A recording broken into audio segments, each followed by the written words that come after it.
大家好，我是超子。饭店里的凉拌黄瓜为什么又脆又入味？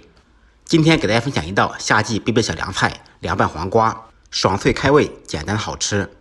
在做之前，先带大家看一下我家的菜园子。这1亩3分地种了各种蔬菜，有黄瓜、茄子、豆角、韭菜、秋葵、西红柿等等。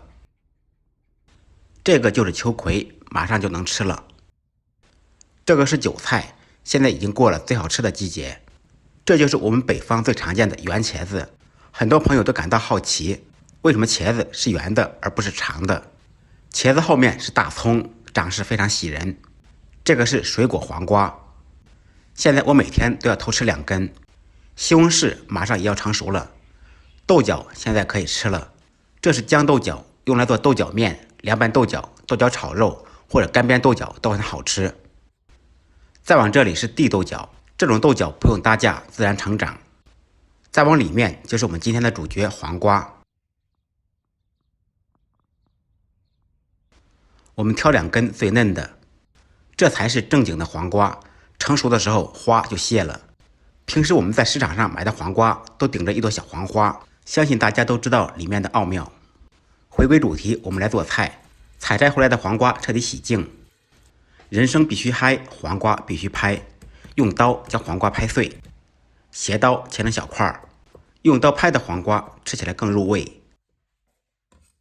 切好以后放入碗中，先放入少许盐，用筷子搅拌均匀，腌10分钟左右。利用这个时间，我们准备一个料汁，准备几粒大蒜，用刀拍匀剁碎。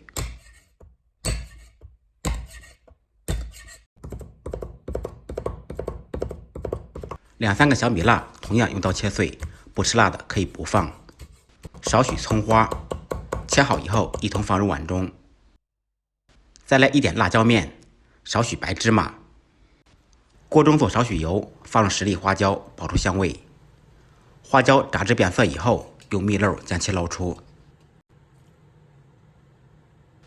热油浇在小料上面，呲一下，香味就出来了。稍微放凉以后，放入少许盐、白糖、生抽、香醋或者米醋，将料汁搅拌均匀，一道蘸鞋底都好吃的无敌料汁就做好了。搅好以后，习惯性的用嘴嘬了一下，那是真香。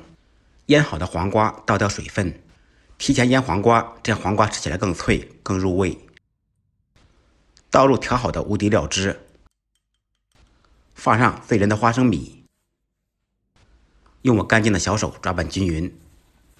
一道非常简单好吃的凉拌黄瓜就做好了，清脆开胃，下酒又下饭。简单的家常菜，不一样的味道。感谢朋友们的支持点赞，再忙再累记得按时吃饭。下期视频见，拜拜。